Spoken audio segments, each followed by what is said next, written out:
Alright, I'm here with another video. This time I'll be going over my top 10 favorite games of 2019. But before I start on that, I just wanted to say thank you so much for a really great December. Views were really great. Growth was really great for the channel. 100 new subscribers just in the month of December, so I thank you so much for that. If you are new to the channel, checking this video out, I thank you for giving me a shot here. Typically on this channel, I'm starting to do more discussion related videos, something like this, or something like my underrated games from the 2010s, or my collecting for cheap video. But I also I do pickup videos, which involves me going over the stuff I pick up, some of the deals I got. Usually those videos are the most prevalent during the summer, because that's when garage sales and flea markets are going. But um, I still try to get at least one a month out during the winter months, but usually those are weekly during there. But yeah, thanks for giving the channel a shot. I don't want to tire you with all this, and just thanks to everyone for the great views in the month of December. Really good stuff there. But for this top 10 video, I'm just going to be going over my top 10 favorites of 2019. This isn't like the best of 2019 list by any means. This is just clearly my opinion. I'm not trying to make most influential games of 2019 or anything like that. So keep that in mind as well. There's a couple games I never got to. Some of them I'm interested in, some of them not really my thing.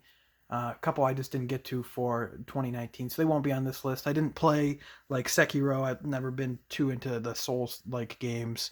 Haven't gotten to the Star Wars Fallen Order game.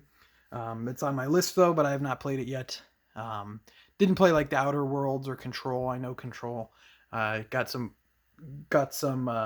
criticism for its very poor versions for the base model consoles, and since I still use base model consoles, probably gonna wait on that one until maybe PS5 backwards compatibility or something. But that one looked definitely really interesting as well. So now that I got that out of the way, I'm just gonna go down my list. Don't give too much thought to the ordering of this list. Uh, but the last game I show will be what I consider to be game of the year for myself personally. So I'm going to go through these here. First one, I decided, I know some people have a problem with how I was showing my game sometimes when I do videos where I'm, talking about a certain game. So I figured I'd try it like this and kind of have it right here in the center, and we'll see how that goes. So let me know how you like that. Just having kind of the games around and then having this shelf just for what I'm talking about in the center. I'll probably do that for collection videos or, discussion videos like this, if that is well received. So let me know in the comments.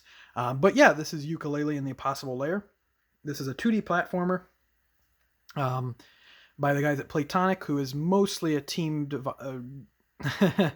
comprised, is what I'm looking for, of old Rareware guys and or people. And I wasn't crazy on the first Ukulele game. I think it was not so hot, not really polished. But this is quite an impressive 2D platformer. It plays a lot like Donkey Kong Country, or more like Donkey Kong Country Returns and Tropical Freeze.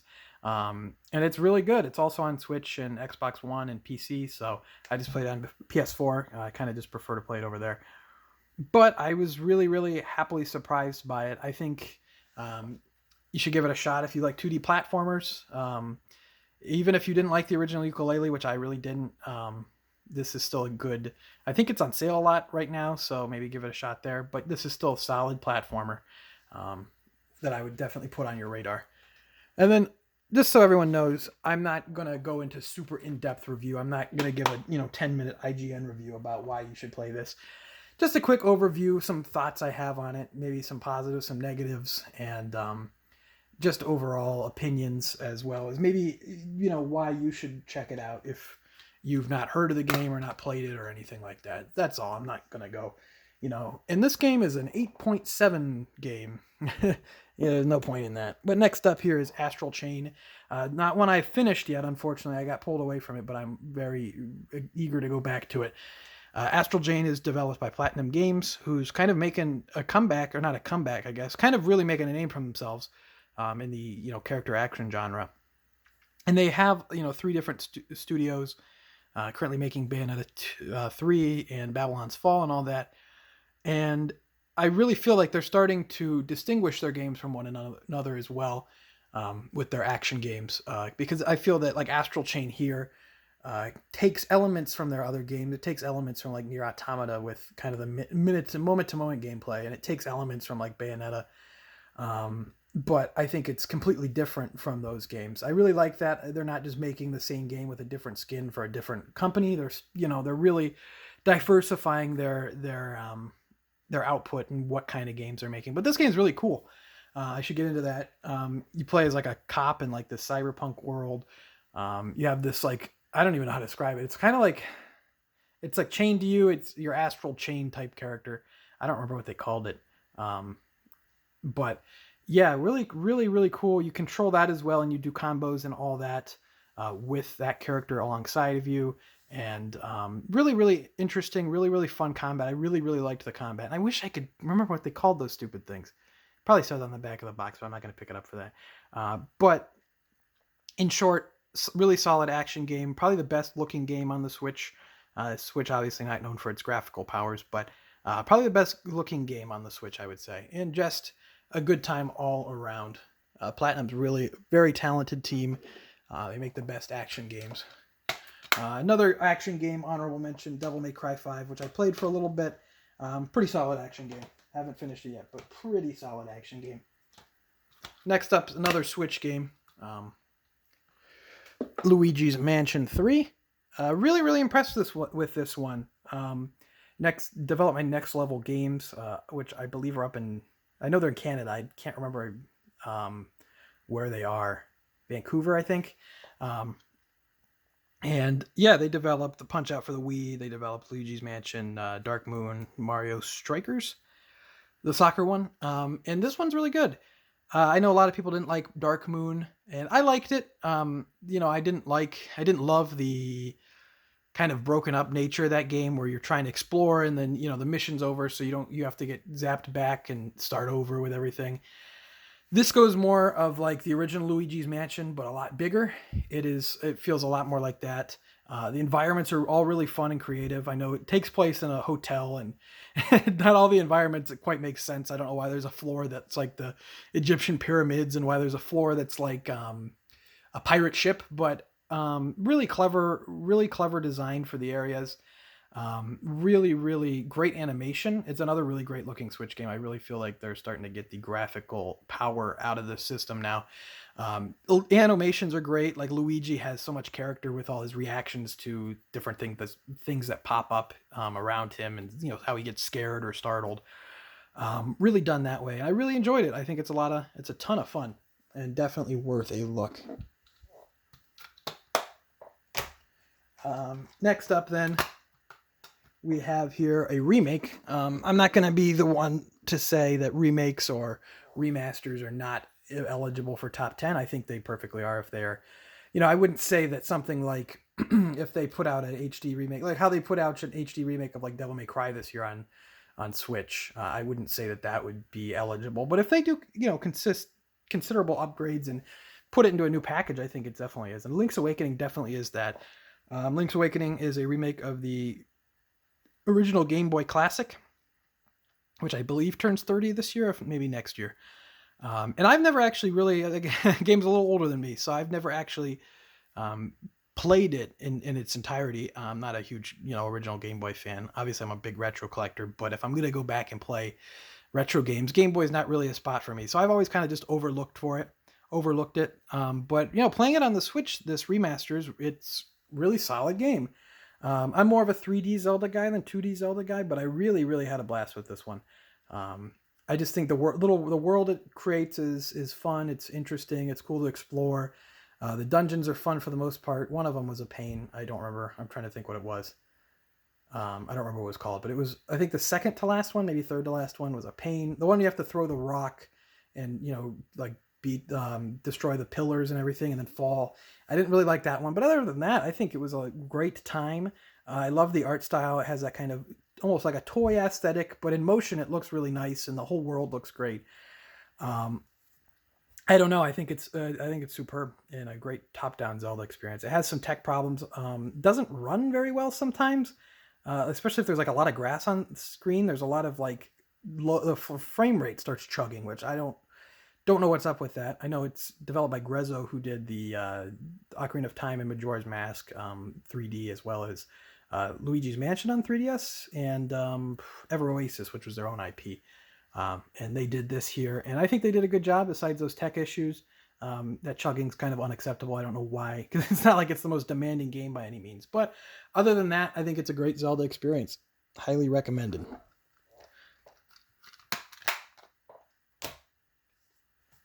Moving out of the Switch for a while now, getting into the, I guess, is this the top 5 now? This might still be, how many have I gone over? No, this is number 6. This is the Steelbook for Katherine Full Body for the PlayStation 4. Katherine Full Body is developed by P Studios, the Persona developers. Katherine is originally released for the PS3 and 360 in 2011, which this was their game they developed between Persona 4 on PS2 and Persona 5, which came out PS4. And this is an upgraded remake. It adds a third Katherine to the already 2 Katherines there are, as well as couple different story routes to go with her, and just a bunch of other stuff. So the best way to go into this game is blind, I'd say. But this is a game you play about a guy who's dating his long-term girlfriend, and who's Katherine with a K. Kind of boring life. He starts having nightmares every night, where he has to climb these block puzzles and get out of this. And there's just kind of a little bit of a mystery of why he's having this. Other guys around him are having this dream as well. He also encounters the other Katherine with a C, and begins to have an affair, even though he doesn't really mean to. He's kind of a dunce, but really cool game. The best way I can describe it, it's a puzzle game. Also, it's like if you took like a lot of the social aspects from Persona, not quite as in-depth, not as the confidant or social link system there, but if you took a lot of the social aspects from that game, condensed them, and added a really engaging and also really difficult puzzle game section that plays almost like Cuber. There's nothing else like it, and comes highly recommended from me. Such a cool game, and definitely worth picking up. Getting into the top 5 now. So we're going to go our top 5, and number 5 here, Death Stranding. This is a bit of a divisive game. This is Hideo Kojima's new game, his first game after being, released from the shackles of Konami, starting his own independent studio and getting published by Sony here. This is also coming to PC in June of 2020, sometime next summer. And Death Stranding's an interesting game. I don't like to say, oh, it's not for everybody, because I think that's a completely pointless thing to say. Nothing's for everybody, but this is not for everybody. So the main gameplay is delivering packages from place to place and traversing across this somewhat dangerous world, and I think that's really awesome. It's really cool. There's just point A to point B, got to find your way there, got to avoid some of the junk. Got to make sure that you got you've got to micromanage your packages that you're trying to carry and all your cargo to make sure you're not falling over, you're not damaging your property. You got to make sure you avoid the rain so that doesn't destroy your cargo. It does not sound at all fun on paper. And what I think is really clever about it is just how it all comes together and how it works. And just how it presents itself. Obviously, the presentation is really cool. The cutscenes, the story is a bit convoluted and weird, but that should be expected from Kojima. But they're really well acted. I know I don't want to say voice actors in the gaming industry. There's a ton of really talented voice actors in the gaming industry. But we've got, Hollywood actors in this, well-respected Hollywood actors in this game. And it really works. You'd think it wouldn't, having these, prestigious Hollywood actors read like Kojima's weird nonsense writing. But it really works. And I don't know, it just is kind of a miracle that this game works at all. And I give big props to Sony for even going out and funding it. Cause I can't imagine, this is, we're going to throw money at this game. You play as Norman Reedus, and he has a little baby around his neck, and he delivers packages. Like, I can't imagine being like, yep, give that $100 million or whatever this costs. I can't imagine it was less than $100 million, but Really, really clever, really, really interesting game. Once again, nothing really like it. I guess probably the best thing I could compare it to, although neither of these are super apt comparisons, would be like either Shadow of the Colossus or even Breath of the Wild. I say are pretty apt comparisons just with how they handle their world and how they handle like kind of, I don't know, going to from place to place kind of in solitude and kind of just reflecting upon what's going on from each place. And I got to say, there was a boss battle with the main villain. It's not like the final. I guess you could probably say it's the final boss battle. There's some fights with like the creatures, but there's a boss battle with like the main villain, and it is so it's so Metal Gear. It's great. Highly recommended. Played this one all the way through. It took me about 45 hours, I think. And overall, just I like it. I don't know if everyone will, but it feels like a lot of hate going on for a game that a lot of people haven't played. Especially, not to throw anyone under the bus, but it seems like a lot of Nintendo fans are hating on this game, despite the fact that they haven't played it. Number 4 here is one that I have not finished yet, although I'm right at the end. I'll probably finish it by the time this video is up. This is AI, the Somanium Files. This is from the same creative director and a lot of, I think, the same team of the 999, like Virtue's Last Reward series. Developed by Spike Chunsoft, who does a lot of different visual novels like 428 or the Danganronpa series. Big fan of both of those series, and just big fan of visual novels in general. And then this game is really great. Really, really interesting. Really, really, I guess I keep saying really, really clever. But it has all these different paths. And I don't want to give away spoilers, so this probably will be brief. It has a lot of different paths, and just the way that certain things happen in them and certain things happen throughout all the paths, I don't want to talk too much, is just really cool, and just kind of how you look at things in each path after you've seen a different path. And it's just really fascinating.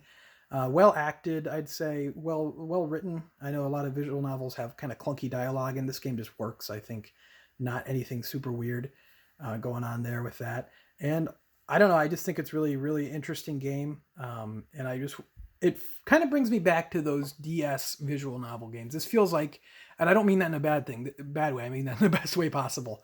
Because I love that era of visual novels with the DS, like a Phoenix Wright type stuff. And it's somewhat Phoenix Wright-y, not entirely though.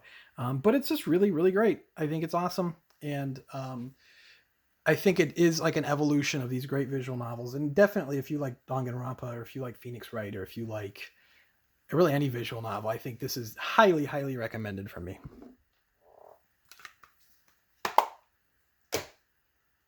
Number 3 then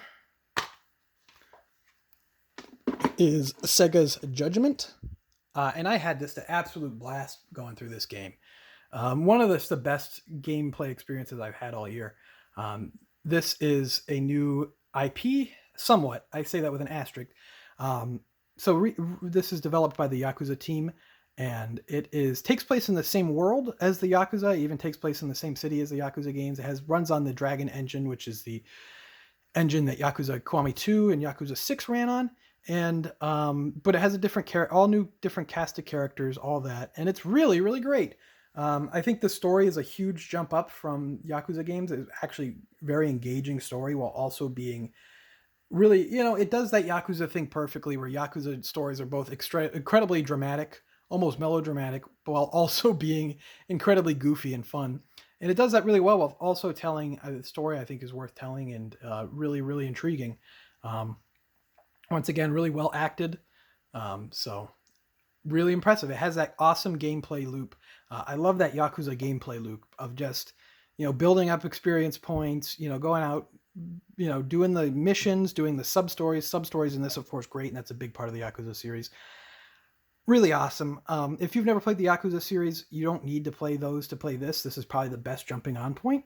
And this is regularly going on sale for about $30 now as well. But yeah, this is a great jumping on point. If you want to play the Yakuza series main series, I'd start with Zero and Kiwami. I'd pick those up and play Zero first. You can get both of those on PSN, I think. Regularly drop to $9.99. Definitely just start going for it. But yeah, awesome stuff. Don't want to spoil the plot, so I'm not going to talk too much about it. Because it definitely starts out as a plot that seems small on paper, and then you just keep digging deeper and find out just what's going on. Number 2 here is Fire Emblem Three Houses. Just a consistently good experience all the way through. I was pretty much, from the time we first saw gameplay of this game, I was incredibly, I don't know, skeptical. It didn't, the graphics looked kind of ugly, like the style looked kind of off and it looked kind of weird.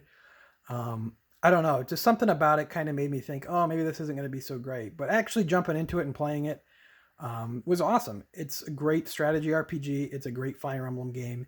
I really like the concept of the school and having the three houses. And this isn't a spoiler; it was in all the trailers. But if you want to skip ahead 2 seconds, I really liked the idea of the time skip where something happens and skips the game skips ahead 5 years. I really think that's cool, and it kind of puts a new, I guess it just puts a new spin on the story that I really liked. I don't know. I think it's great. I like the additions to the game itself, where you can go around the school and talk to everybody, kind of get an idea of what's going on. You can recruit people from your different classes at the school. I don't know. I just thought it was great. I think it's great Fire Emblem experience. I don't know if I like it more than Awakening. I've only played the Edelgard path, and I took the path. I guess the path of least resistance. I don't want to give any spoilers out. I'll just say the one you stay at the school. And I talked to a friend who played all the paths, and he said that that's like the worst path. But I still liked it. I wasn't thrilled by the story, but knowing that that is the worst path for the story wise, I'd like to replay it and try one of the other ones. I'll have to see what he recommends and go for it that way. But all in all, great Fire Emblem experience. It feels like a really great addition to the series. It feels like a great, I don't know, the series is really growing, and it feels like it's just really growing and improving, and I'm really happy with how it turned out. And finally, my game of the year 2019. This one came out in January, so it stood the test of time throughout the year. But that is Resident Evil 2, released on PlayStation 4 and Xbox. This was announced quite a while ago and then just kind of faded away. If you guys remember, it was the Capcom team they wore a shirt that said Resident Evil, or they had it on the TV. It said Resident Evil 2, and then he takes off his jacket or something, and he reveals a shirt that says "We do it." And then they were all like, "Yeah, yeah!" And it was a great reveal, awesome reveal. And then it kind of just went silent. And then at E3 2018, we get this trailer. It reveals that it's Resident Evil 2, and this game is just awesome. I like Resident Evil. I'm not a mega fan of Resident Evil, but I like the series, and this is such an awesome reimagining that doesn't make the original game obsolete, but it instead is just like I said, a reimagining instead of it's a full remake of the game, of course, but it just feels like such a completely different experience that you can still go back to that original game and have a good time without, you don't play this game and think, oh, that old game really sucks. You play it and you get kind of a different perspective on the original game. Just fantastic. Graphically, it's incredible. It looks like almost photorealistic, but not in a way that looks creepy or like Uncanny Valley, but instead of a way that just looks natural. Sound design is superb. Definitely play this with some headphones on. The sound design is incredible. You have that Mr. X, which is the big fedora wearing creature that stomps around trying to find you. You can hear him stomping up above you. You can hear him. It's so good. So good. Probably, I don't know. I want to say probably the best survival horror game I've ever played. Probably one of the best ever. But so awesome. I don't know if I can say that. I think Silent Hill 2 is still better. That's one of my top 10 favorite games. So I don't know if I can say that, but definitely the best, best game since Silent Hill 2. I'd even say it's better than Resident Evil 4. So excited to see that Resident Evil 3 is coming out and being remade soon. But man, this game is awesome. Highly recommended. Capcom has just been killing it. So that's that. Top 10 games of 2019 coming from me. I think pretty good list overall this year. I played a lot of games I played that came out 2018 that I just got to this year, like Valkyria Chronicles 4, Yakuza Kiwami 2, stuff like that. 428 I just played this year, and probably would have been on my list last year. I didn't make a list last year though. But overall, really, really fun year. Really, really good year. Looking forward to next year. I think next year is going to be even better. We're ramping up to the next gen consoles and everything, so that should be really exciting. But until then, I'd like to thank you for watching. Leave a like if you enjoyed. Leave a comment with maybe leave your favorite game of the year, your top 5 favorite, top 10 favorite, or just a list of some of your favorites of the year. I always like reading those because this seems like a really interesting year where everyone's game of the year, it seems, is different. I mean, if you look at like last year, everyone would have either said pretty much Smash Brothers or God of War or Red Dead Redemption 2, but it seems like this year you talk to 10 different people, you get 10 different answers, which I think is great. I think that really is really, really awesome. It just means there's a lot of good stuff out there. But make sure to subscribe if you're not already subscribed. Once again, thank you for all the new subscribers. Hope you stick around. Hope you enjoy what you see. Be back hopefully to pick up videos next week or the week after, but going to try to continue the weekly Saturday morning uploads. So stay tuned to then. Follow me on Twitter and at Objo Gaming, and I will see you next time.